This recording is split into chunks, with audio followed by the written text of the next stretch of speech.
Aling John John, pupunasan ko ha. Ay, parang na lips to lips na kita sa Electropion. Hello po sa ating mga nanay at tatay. Bakit hindi natin naidala ang ating sound system? Siguro kailangan natin palitan ng ating sound system. Naririnig niyo po ba ako? Okay. Maganda po ba ang ating pong bagong covered court? Alam niyo ho, ito na po ay in-inspectionin namin. Tumawag po kami kay Kapitan kung pwede po namin inspectionin ang ating pong bagong-bagong covered court. At sabi namin magpaplano po sana kami ng ating blessing at inauguration. Kaya lang sabi po ni Kapitan ay bawal po muna dahil may eleksyon. Sabi ko, hindi naman ako kasama sa eleksyon. Ang gusto ko po kasi may timeline po ako. Kung napapansin po ninyo, talaga namang bumubuhos, bumabaha ng programa at proyekto dito sa mahal kong bayan ng San Pedro. Nararamdaman po ba ninyo? Naalala ko po ang ating pong ayuda program, ang ating cash assistance na program. Pagkano po ang cash assistance program ni Congresswoman Ann Matibag? 3,000 pesos. Alam nila dito. Dito, alam po ba ninyo? Naku, Kapdex, hindi po ata sila pa nakakapag-ayuda. Gusto niyo po ba ng ayuda?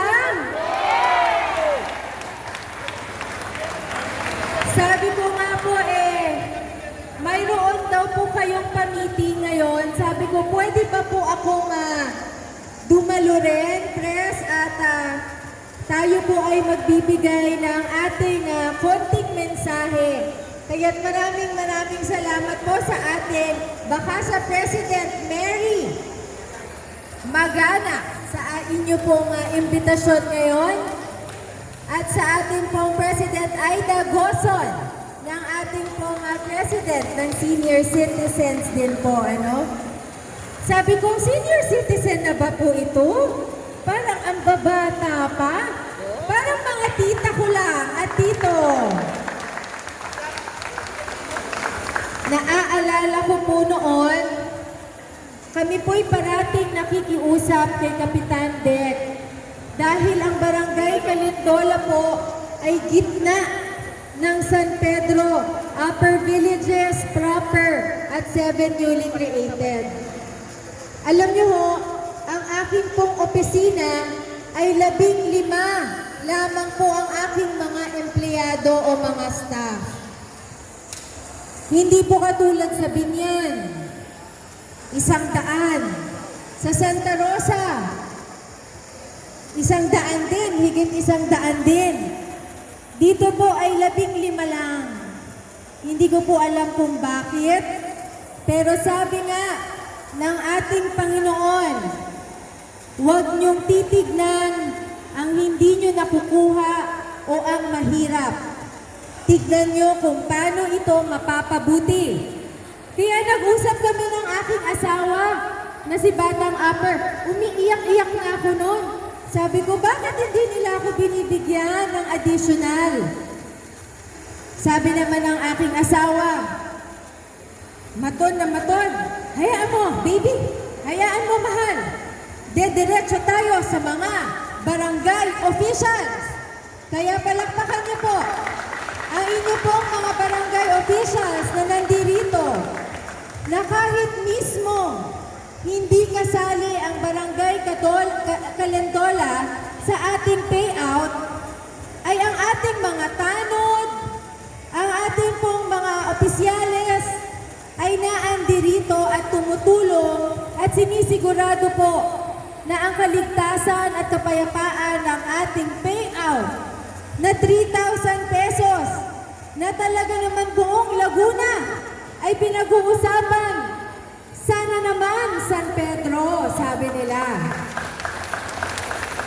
Sana all. Pero alam niyo ho, iikot ang inyong lagunanay para lahat kayo na nandirito ay magkaroon ng ating ayuda. Okay po ba yun, Pres? Okay po ba yun, Kap? Okay po ba ating mga kagawad na nandirito? Sa inyo pong lahat na nandirito, maraming salamat po sa inyo pong imbitasyon. Pero ang gusto ko pong sabihin ay ang magandang balita. AMB. Sa ating mga kababaihan na nandirito, lalong-lalo na ang aking mga kakampi, ang ating mga lagunanays, ito po ang inyo pong banggitin, ang magandang balita. Sa ating mga lolo, sa ating mga tatay na nandirito, huwag po kayong magseselos ha. Bakit sabi si Congresswoman, puro nanay, puro kababaihan.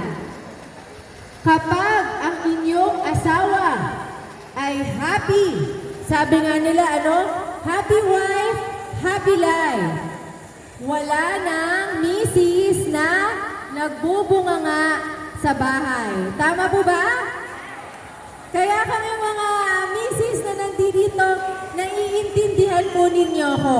Sa inyong mga lagutatays, sa mga tatay na nandito, kakampi nyo si Attorney Melvin Matibaga. At sisiguraduhin namin pantay-pantay na benepisyo, pantay na programa sa buong pamilyang taga San Pedro. Ang hirap ng mic, sumisigaw ako, Palitan natin ang sound system, Kap. At sana tayo makapag-zumba. Ang ating magandang balita, kapag kayo ay nakatanggap na po ng ating ayuda, magkano ang ating ayuda? Ito talagang mga na unang batch.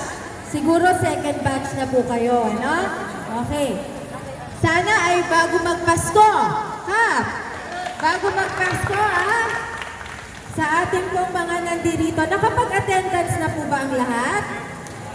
Sana ay may attendance dahil kung sino lamang po yung nandirito, yun ang aking uunahin. Dahil ako'y tuwang-tuwa at ako po'y pinayagan po ninyo na ako po ay inyo pong makita ngayong araw na ito. Ang 3,000 pesos na yan, ipangbayad nyo na lamang po ng Meralco, ng tubig, ng renta, pambili sa palengke, mag-grocery. Dahil kung kailangan nyo po ng ating pong medisina, kailangan nyo po ng losartan, kailangan nyo ng inyong maintenance, mayroon po akong buwan-buwan na medical mission na umiikot po sa ating pong bayan ng San Pedro. Lalong-lalo na sa ating mga senior citizens na nagbo-birthday. Ano man ang inyong kailangan, gamot, check-up, MRI, CT scan, ECG, X-ray, Magic 12. Naku po, pumunta lang po kayo sa barangay at sisiguraduhin ko pong libre po na matatanggap ng senior citizens ang ating mga pangangailangan.